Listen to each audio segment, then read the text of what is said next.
Are you making one of the top 3 seed-saving mistakes? The first mistake is not hand-pollinating your seed crops. All of these completely different varieties can cross-pollinate with each other. Have you ever seen a pumpkazini?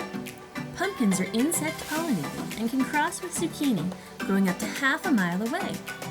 The good news is squash are easy to hand-pollinate if you know what to do, giving you a top-quality, pure seed crop to plant next year. The second mistake is saving seeds from hybrids.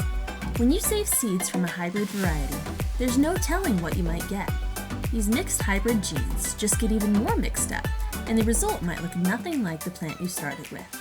It's important to save seeds from open-pollinated or heirloom varieties if you want consistent results. The third most common mistake is saving seeds from too few plants, resulting in inbreeding depression. Some plants, such as tomatoes and peppers, are very resistant to inbreeding depression. You can save seeds from 1 or 2 plants for years and never have a problem. But others, such as corn, can become inbred and stunted in just 1 generation if you save seeds from too few plants. Corn requires at least 100 plants for seed saving, and ideally 200 or more.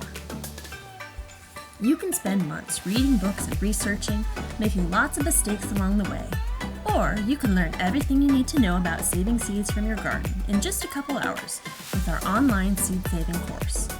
Simple seed saving is not only the fastest way to start saving seeds from your garden, it's the most affordable. It comes with handy seed saving reference charts, printable packets to store your seeds in, and access to a private Facebook group where you can ask all your seed saving questions. Be sure to check it out below.